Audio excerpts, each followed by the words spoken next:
I wanted to first take a moment to welcome you to Grounds for Sculpture. My name is Julio Bedell. I'm the Director of Education and Community Engagement. Welcome to Roberto Lugo Village Potter Exhibition. This event has been a long time coming. This is a unique piece in that the visitors and now artists are inside the piece, activating the piece. So we had a vision for this when we first started with curatorial and the artists of how to make this part how the audience can magnify the work. And this is our first test of that with a local artist. It's been a wonderful experience working with Nicole Mandela, who I want to introduce. She has been the lead on this project. I wrote this down because I've never said these words out loud. Her title is Visitor and Advisory Coordinator. It's a unique position because she is the first position to work across departments at Grounds for Sculpture. She works in guest services and under the curatorial, education, and marketing departments. Yes. It's been wonderful to work with Nicole because, as you know, she has literally a loud voice and very honest. So I'm a very soft voice. So it's been a wonderful complementary partnership. Yeah. Okay, so I'll introduce Nicole to introduce the artists. Thank you. Thank you, Julio. Thank you, everyone, for coming. I have my phone out because I had some things I wanted to say, and just in case I trip up, it's here.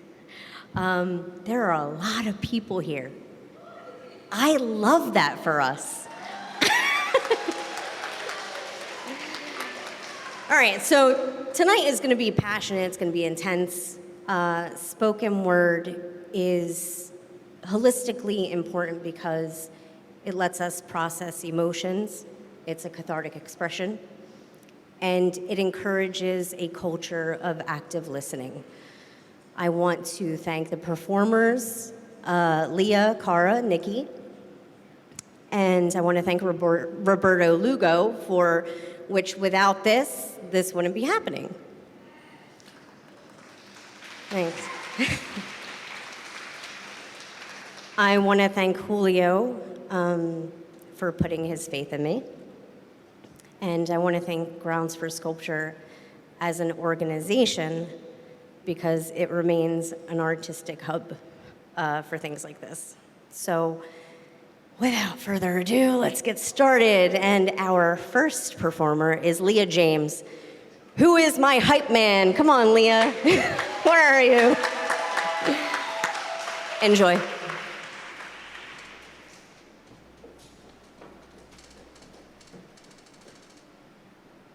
Hello, everybody. How you doing tonight?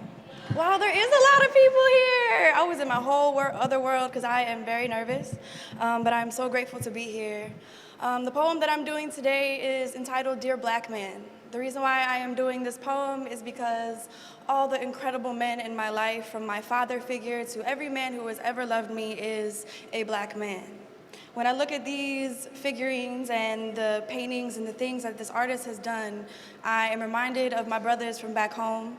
I'm originally from Chicago, and when I look at this, it felt like I was looking at family. So that's the reason why I chose to do this poem. I hope you like it. If you don't, act like you do, because I'm really sensitive.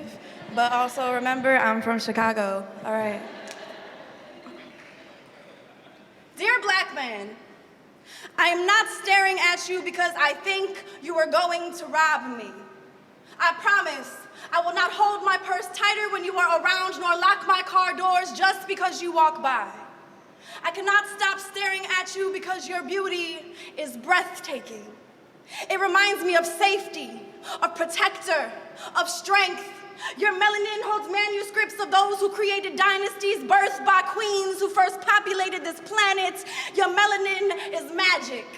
This is no Mandingo memoir, nor some type of sick fetish. You are no object, nor oversexed male. You are lover, friend. You are no thug. Let this serve as a reminder that your life matters more than just the people who look like you. I speak for the people who look like me, who may actually be just afraid to say it, that without you, there is no America. No so-called land of the free, where your equality is said to be subpar to even me. There is no revolution, no passion, no art or music. There is no renaissance, no birth, no breath, no life, no me, no spoken word. Your essence is God's very being. Black man, you are was never meant to be your grave. Blood-splattered shirts were never meant to be your attire. Your skin was never meant to be a target. Your smile was never supposed to fade. Your wings were never meant to be caged behind bars in a country that you helped build, symbolized by an eagle. Despite the hypocrisy, you forgive. Black man, it is okay to cry. I will cry with you. We will cry with you. Solidarity was never meant for the cold-hearted anyway. Let's leave the hate for the media and the lies that they spray. They spit on your character as though it were dirt at an attempt at making the blind see. They are no savior. They are serpents, poisoning society, lacing eyes shut to oppression, manipulating minds to make them think that the selling of young black men to the prison system is just a figment of our imagination. Black man, you are no convict, no slave, no criminal. You are brave. You are bold enough to face another day in a country that teaches that your face should be feared. Black man, I thank you for living, for being. Forgive the stares of strangers. They may be out of reverence, they may be out of fear, but as in reverence, as in respect, as in awe of such a precious life. Black man, you matter. Black life matters. Thank you so much. My name is Leah James. God bless you. Thank you.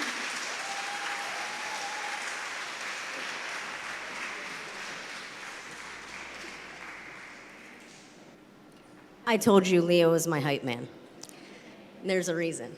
All right, so next up, we're gonna give you a little peace and serenity with Takara Alexander. Kara, come on up.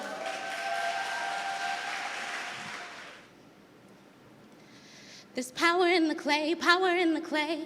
There's power in the clay, power in the potter. Power in the clay, power in the clay. Power in the clay, power in the potter. There's power in the clay, power in the potter. There are memories in the clay, from dirt divulged from distant lands to the energetic laying of hands, the transference of dreams and plans, ancestral knowledge, cultural secrets whispered away.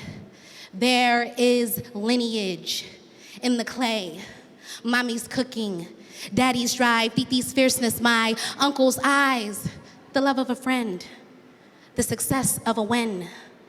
History making again and again all needed, necessary, and proper, because it takes a village to raise a potter. There's power in the clay, power in the potter. Mold the child up so that he may mold the clay, imprinting pride, protected and parlayed into powerful portraits on the clay.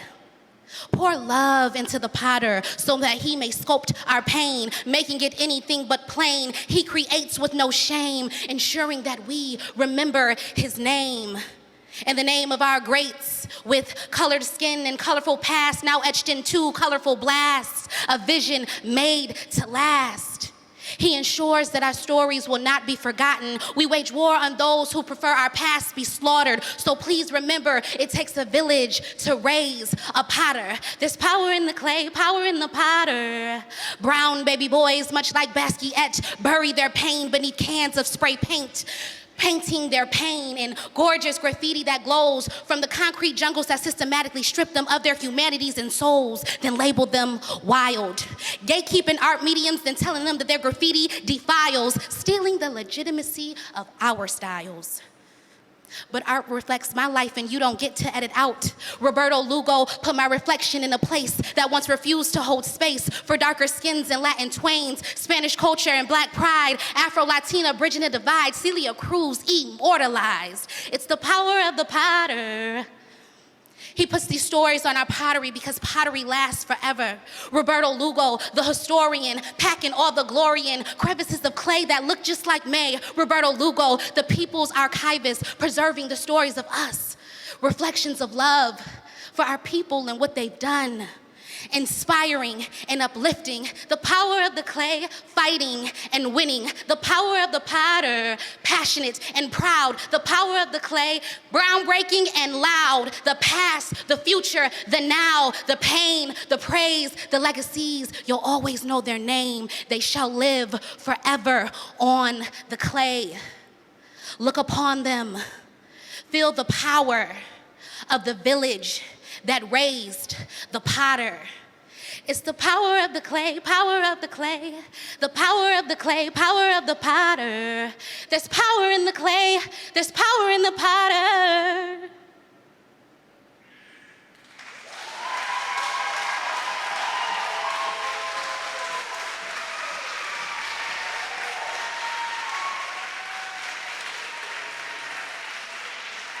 Beautiful, isn't it? All right, so next is Nikki Nalbone, and we're gonna get weird. Come on, Nikki.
Melting pot versus salad bowl.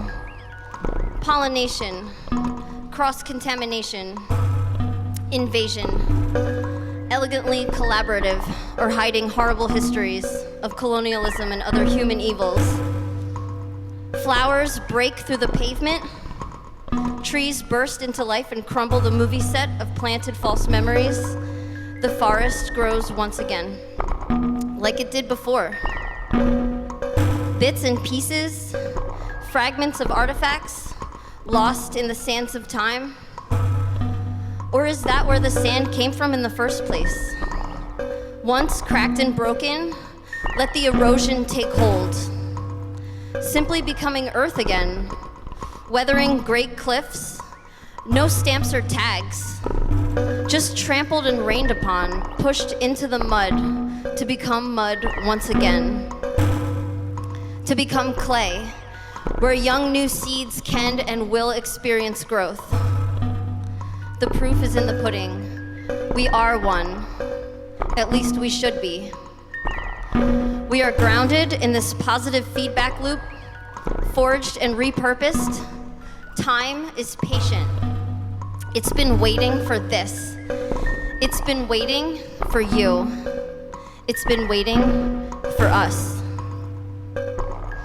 Relics, pillars of hope and change, where existence is revolution, molded over time in a lasting, slow build, forged and fashioned to carry water, pouring our hearts into whatever life and love means to a human being. Fluid. The juxtaposition between melting down and determined construct, diamonds shaped under pressure, the very structure of us, the very structure of this. Standing on the edge of the universe, feeling equally alien as connection, looking simultaneously into the past and the future, seeing death and birth, change and reoccurrence, growth and decline. Success is not linear. Have we always been this way? Are we learning or relearning? Where are we and when? How can we prevent the next mudslide, the next avalanche, the next catastrophe that will bury us all? Our capabilities are endless, outreaching hands to others, or recoiling them into a tomb of our own design. Honoring our urns, we must not lose sight of the bigger picture. Who will survive the Anthropocene? Anyone? Anyone? Anyone? The ones who are well off enough to afford music and art for their children already? The gatekeepers of progression? The resource extractors?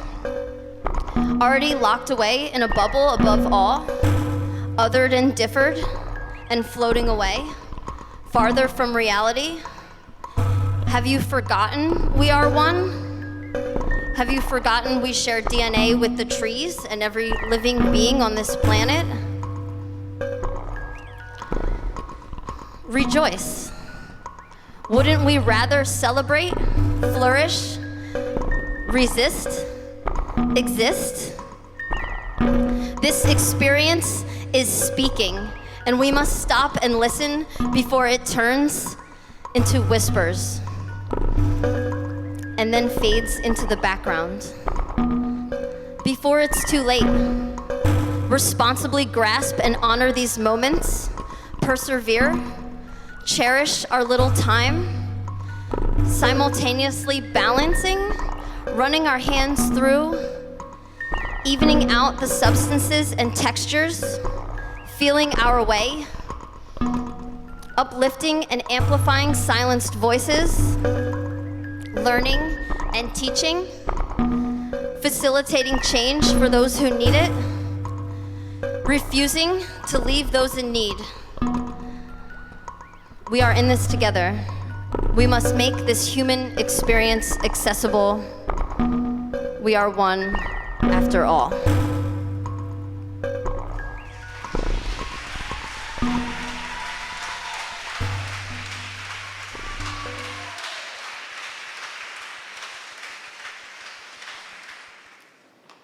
All right.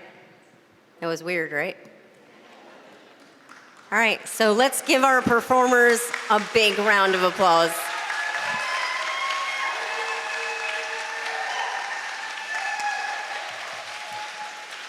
And I want to thank each and every one of you for coming out. We really appreciate it. And I hope that this evening you took something away. So thank you. Let's thank Leah James, Takara Alexander, and Nikki Nalbone.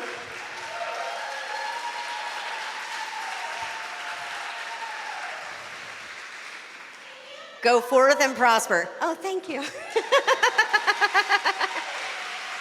Have a good evening, everyone. Enjoy the grounds. We are open until 9. Goodbye.